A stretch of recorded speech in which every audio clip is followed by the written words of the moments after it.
Alors la grande question, qui tire vraiment les ficelles du pouvoir dans le monde? Pour tenter d'y voir plus clair, on va plonger dans différentes théories sur la domination des élites, en s'appuyant uniquement sur les documents sources pour essayer de démêler le factuel de la spéculation. Et cette question, elle n'est pas nouvelle, ça fait des siècles qu'on en débat. C'est vraiment le cœur de notre sujet. Pour commencer, il faut poser les bases. On va donc examiner un concept fondateur, une idée clé, qui est à la base de beaucoup de théories modernes sur le pouvoir.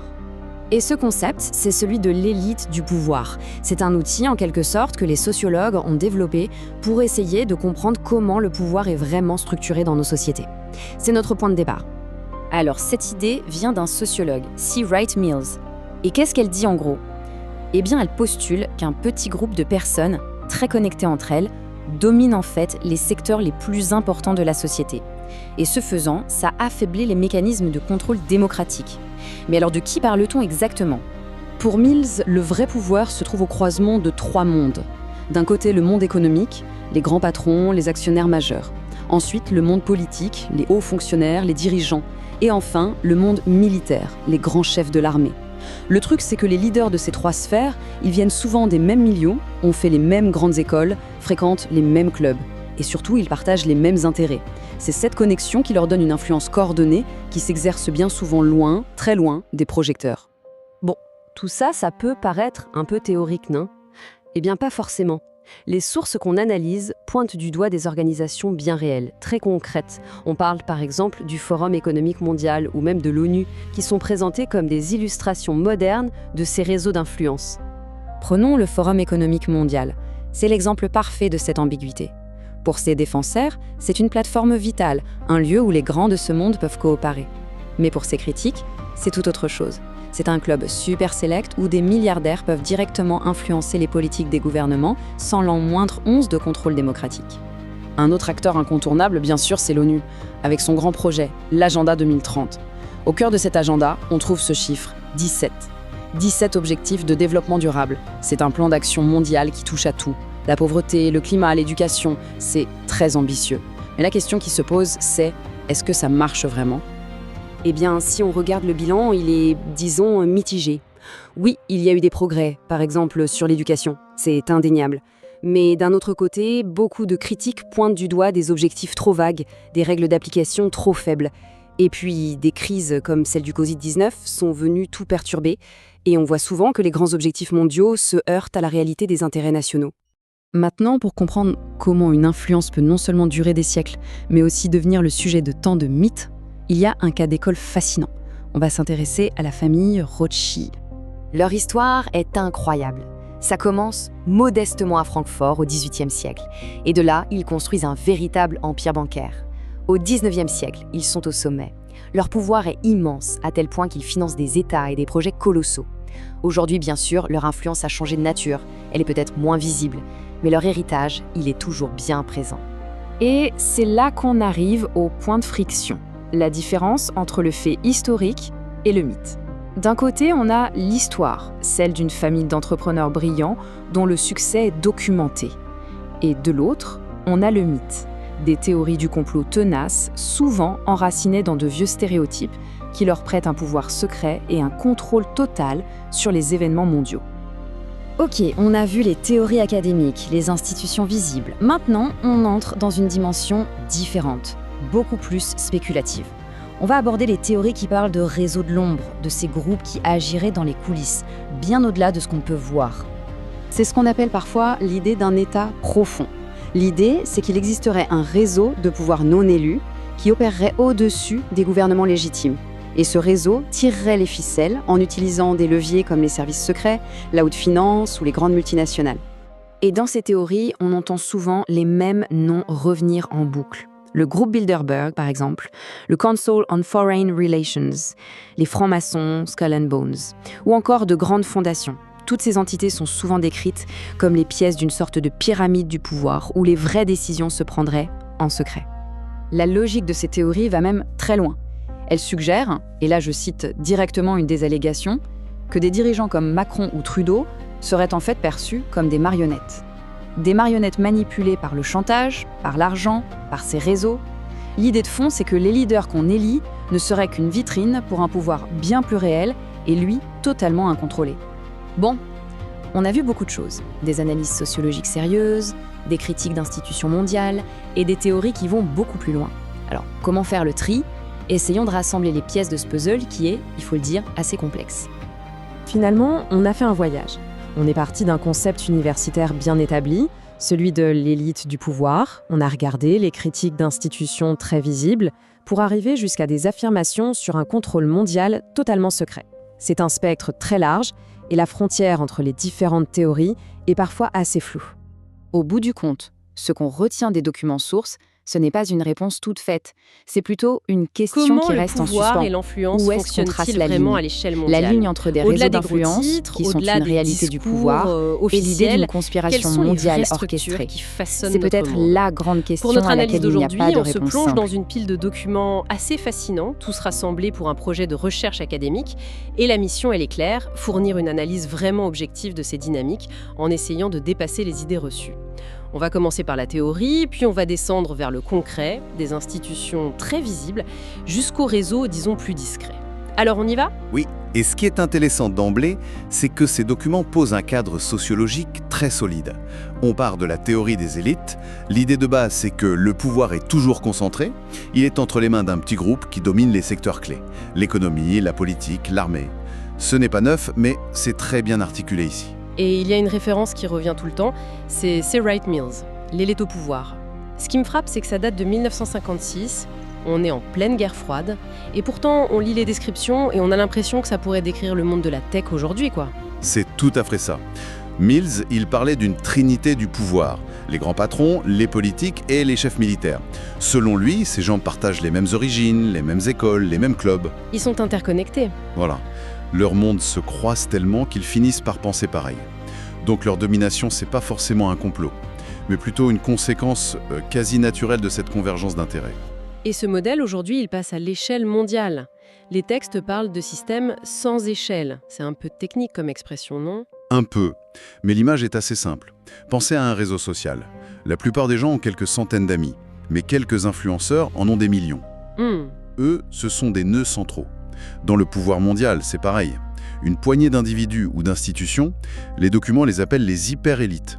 Ils connectent d'immenses pans de l'économie, de la politique. Ils font le lien. Exactement.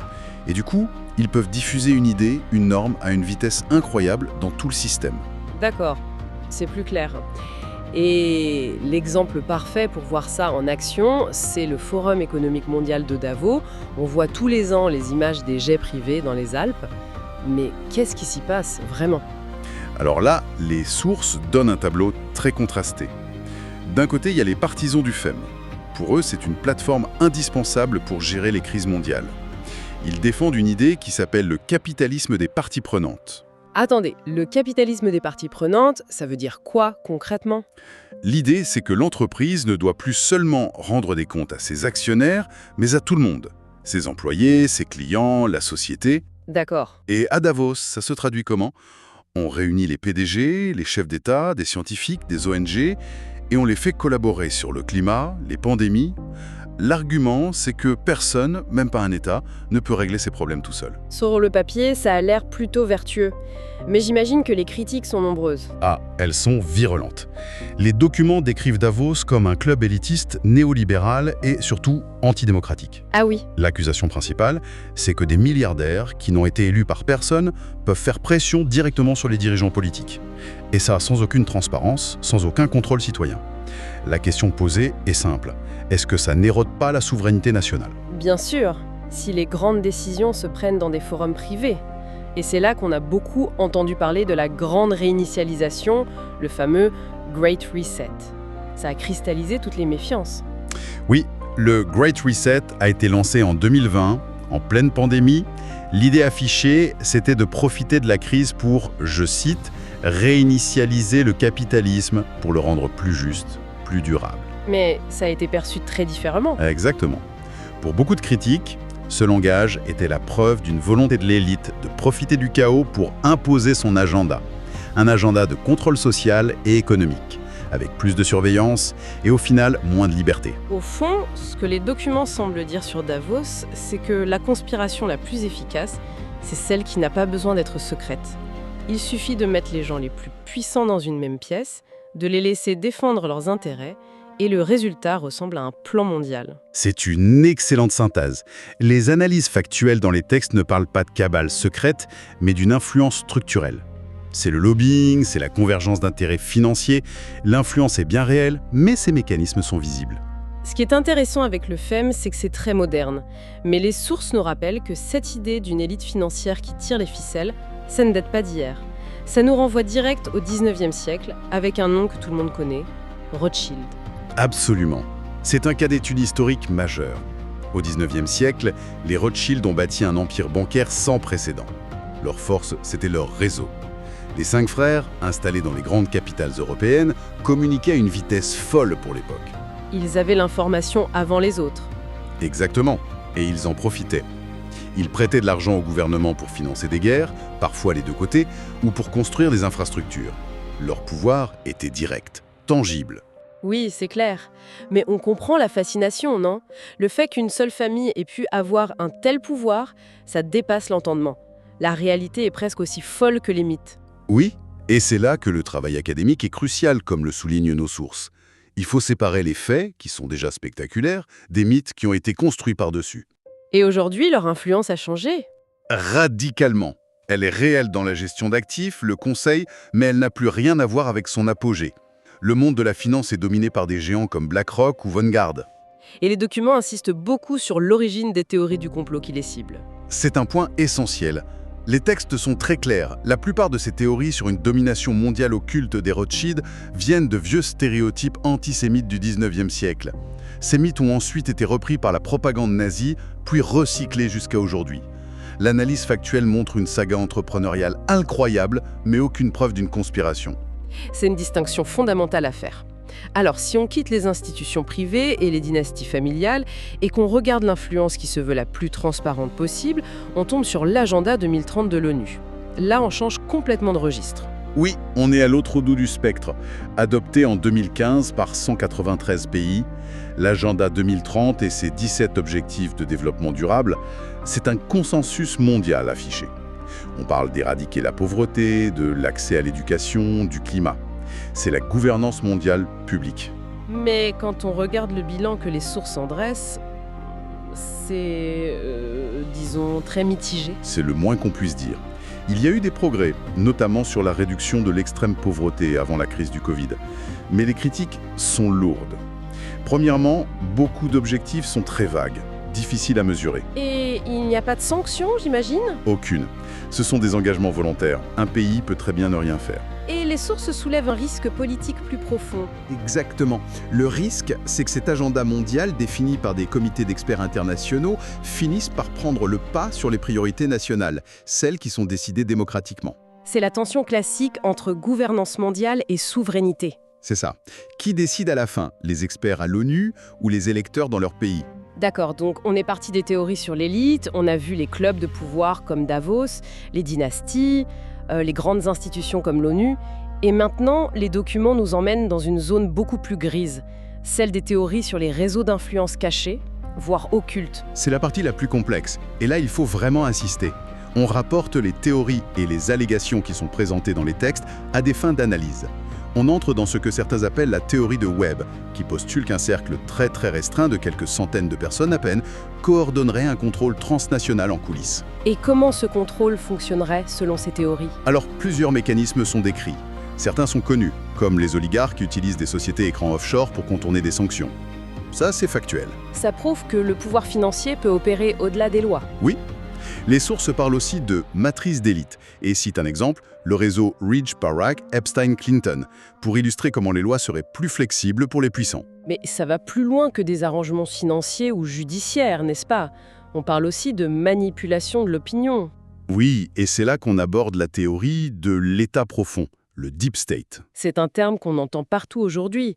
Qu'est-ce que ça désigne précisément dans ce contexte? Selon ces théories, ce serait un ensemble de hauts fonctionnaires non élus, de responsables du renseignement, de l'armée et leurs alliés dans la finance, qui conserveraient le pouvoir réel, peu importe qui est au gouvernement. Et l'une de leurs méthodes serait de manipuler l'opinion via des ONG, des médias ou même des prix prestigieux pour déstabiliser les courants jugés trop nationalistes. Et c'est là que des noms de dirigeants politiques apparaissent. Les documents mentionnent le programme Young Global Leaders du Forum économique mondial. Des gens comme Emmanuel Macron ou Justin Trudeau en ont fait partie. C'est un point qui est souvent soulevé dans ces textes. Factuellement, le programme Young Global Leaders sélectionne chaque année une centaine de jeunes leaders de moins de 40 ans pour les intégrer à son réseau. L'objectif affiché étant de créer une communauté de futurs décideurs. Voilà. Mais l'interprétation présentée dans certaines de nos sources est tout autre. Le programme y est décrit comme une sorte de pépinière, un centre de formation pour identifier et façonner les futurs dirigeants qui seront alignés sur l'agenda de Davos. Une manière d'assurer une forme de continuité idéologique au sein des gouvernements. C'est l'allégation qui est faite. On touche à la structure même du pouvoir. Et les textes vont jusqu'à décrire une hiérarchie pyramidale. Oui, il faut en parler pour être complet. Tout en haut de cette pyramide présumée, on trouverait des lignées familiales historiques, les Rothschild, les Rockefeller. Juste en dessous, des sociétés discrètes ou secrètes, comme la franc-maçonnerie ou Skull and Bones. Puis, des groupes de discussion très influents, comme le groupe Bilderberg ou le Council on Foreign Relations, le CFR. Le CFR, qu'est-ce que c'est exactement? C'est un think tank américain extrêmement influent, créé après la Première Guerre mondiale. Il regroupe l'élite de la politique étrangère, de la finance, des médias américains. Historiquement, ses membres ont eu un poids énorme sur la diplomatie américaine. Dans les théories présentées, il est vu comme un lieu clé où se forge le consensus de l'élite. D'accord. Et tout en bas de cette pyramide, on aurait des fondations. C'est l'allégation la plus extrême présentée, celle d'un contrôle social à grande échelle. Des fondations comme l'Open Society de George Soros ou la NEID, une fondation américaine financée par le Congrès, y sont accusées d'orchestrer des révolutions de couleur pour renverser des gouvernements ou d'attiser des tensions sociales pour installer des régimes plus dociles. Et je le redis, c'est capital de le souligner, nous rapportons ici les théories telles qu'elles sont exposées dans les documents fournis pour l'analyse. En résumé, ce parcours nous a mené des modèles sociologiques bien établis à des institutions très visibles comme l'ONU ou le FEM, puis à des dynasties historiques, pour finir dans les strates les plus controversées, les plus cachées du pouvoir présumé. Le spectre est incroyablement large. C'est le principal enseignement, je crois. La réalité du pouvoir, c'est une structure à plusieurs niveaux. Il y a l'influence visible, institutionnelle, celle qui se négocie ouvertement à Davos ou à New York, et puis il y a ces allégations d'une influence plus secrète, qui opérerait à travers des réseaux financiers, politiques, qui échappent à tout contrôle. Le fil conducteur, à tous les niveaux, reste la concentration du pouvoir entre les mains d'un petit nombre, et la diversité des mécanismes utilisés pour le garder. Du coup, ça nous laisse avec une question fondamentale pour la suite de cette recherche, une question vertigineuse en fait. Si le pouvoir opère à la fois de manière visible et de manière prétendument invisible, où se situe la vraie frontière entre l'influence légitime, qui fait partie du jeu, et la manipulation clandestine dans la gouvernance mondiale aujourd'hui ?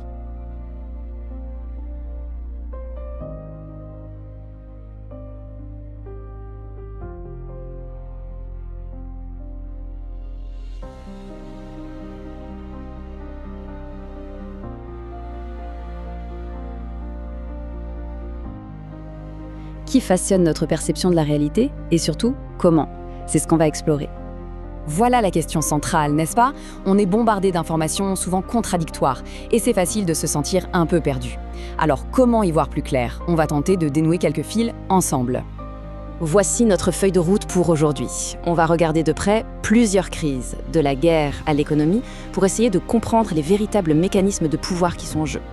Notre analyse se base sur le texte « Risques mondiaux ». L'idée, c'est de voir comment différentes structures de pouvoir s'affrontent, non pas sur un champ de bataille, mais sur le terrain des idées pour imposer leur vision du monde. Allez, on plonge dedans. Premier cas d'étude, et pas des moindres, la guerre en Ukraine. D'après nos sources, si on se projette en décembre 2025, ce conflit est devenu un exemple parfait de cette lutte pour le contrôle du récit. 378 jours de conflit. Ce chiffre, à lui seul, il parle. Il nous dit que c'est une guerre qui dure, qui s'éternise, une guerre d'usure. Et sur le terrain, la situation est quasi gelée. Ce graphique le montre bien. La Russie contrôle solidement environ 20% du territoire ukrainien. Ce ne sont pas des avancées fulgurantes, non. C'est un grignotage lent et constant qui redessine la carte de la région. Et derrière la carte, il y a les chiffres. Et là, ça donne le vertige. Le coût humain et financier est juste colossal. Les sources parlent de près de 500 000 pertes militaires côté ukrainien, une dépendance énorme à l'aide étrangère, et pendant ce temps, les attaques russes, elles, ont encore augmenté de 30% en novembre 2025. On a donc deux discours officiels, deux récits qui s'opposent frontalement. D'un côté, la Russie qui parle de sa sécurité face à l'OTAN. De l'autre, l'Occident qui parle de défendre le droit international. Mais l'analyse des sources nous invite à regarder ce qu'il y a derrière ce face-à-face. Et c'est là que ça devient crucial. Le texte suggère que le vrai pouvoir, il est peut-être exercé par des entités qui, elles, profitent de la situation. On parle de ceux qui restructurent la dépendance énergétique de l'Europe, qui bénéficient de la flambée des prix et qui, au passage, affaiblissent les États-nations. On quitte le terrain géopolitique pour un autre champ de bataille où le contrôle de l'histoire était absolument central, la pandémie. Là, les armes n'étaient pas des chars, mais des mots, des données, de l'information. Prenons la question des origines. Les sources sont claires. Le consensus scientifique reste très solide. Entre 70 et 80% des virologues penchent pour l'hypothèse d'une origine naturelle, c'est-à-dire une transmission de l'animal à l'être humain. Juste pour être sûr qu'on parle bien de la même chose, un spillover zoonotique, c'est le terme scientifique pour ce saut d'une espèce à l'autre. C'est la théorie qui domine pour expliquer l'arrivée du SARS-CoV-2. Un des sujets les plus chauds, ça a été la composition des vaccins. L'analyse des sources retrace l'histoire de l'oxyde de graphène. D'un côté, des allégations basées sur des observations au microscope, qui se sont avérées être des artefacts, de la poussière, et de l'autre, les listes officielles d'ingrédients des agences sanitaires et les démentis de nombreuses agences de presse. Et c'est ça, toute la complexité du débat. Les sources nous disent que, oui, bien sûr, des risques liés au vaccin existent, ils sont réels et documentés, mais statistiquement, ils sont très faibles, surtout quand on les met en balance avec les risques de la maladie elle-même. C'est toujours une question de bénéfice-risque. Après la santé, on passe à l'économie, un autre domaine où les récits s'entrechoquent. La crise actuelle, est-ce que c'est juste la faute à pas de chance, une suite logique de la pandémie, ou est-ce qu'il y a derrière une intention, une action plus délibérée? C'est la question que posent les sources. Le récit dominant, celui qu'on entend le plus, identifie plusieurs causes, un peu comme un cocktail explosif. L'inflation post-pandémie, la crise de l'énergie liée à l'Ukraine, une dette mondiale qui a explosé et des bulles spéculatives qui éclatent. Et au cœur de beaucoup de débats, on trouve ce fameux Great Reset. D'un côté, c'est une proposition officielle du Forum économique mondial pour une reconstruction durable. De l'autre, pour certains, c'est le symbole d'un plan d'une élite pour remodeler le monde à son avantage. Deux interprétations pour un même nom. Et ce chiffre, il est saisissant. Il met en lumière une concentration de richesses absolument extrême. Selon cette analyse, chaque crise, qu'elle soit financière ou sanitaire, peut fonctionner comme un énorme mécanisme de transfert. Les petits coulent, les géants rachètent, et au final, la richesse se concentre toujours un peu plus au sommet. Et tout ça nous amène au mécanisme central, celui que la source présente comme le fil rouge qui relierait toutes ces crises. Les opérations psychologiques. Ce schéma, c'est un peu le mode d'emploi décrit dans les textes. Un modèle qui reviendrait encore et encore. Étape 1, on annonce une menace. Étape 2, on crée un choc, de la peur, de la fatigue. Étape 3, on propose la solution, souvent restrictive. Et étape 4, ce qui était exceptionnel devient la nouvelle norme. Du passeport vaccinal à la taxe carbone, le mécanisme serait le même. Et pour légitimer tout ça, la stratégie s'appuierait sur des rapports très influents, en définissant par exemple la désinformation ou le climat comme étant le risque numéro 1, ces rapports justifieraient de mettre en place des solutions de gouvernance plus techniques, qui échappent un peu au débat démocratique classique. Alors, au final, qu'est-ce qu'il faut retenir ? Eh bien que pour comprendre le pouvoir aujourd'hui, il faut comprendre la bataille des récits. Le pouvoir, ce n'est plus seulement la force militaire, c'est la capacité à façonner notre perception des choses à travers les grandes institutions, les médias et bien sûr la finance. Ce qui nous laisse avec cette question, et elle est immense. Dans ce brouillard d'histoires construites, comment fait-on pour y voir clair ? Il n'y a pas de réponse facile, bien sûr, mais ça nous invite à rester curieux, critiques, à toujours croiser les sources et à s'interroger sur les récits qu'on nous présente. Merci d'avoir suivi cette analyse.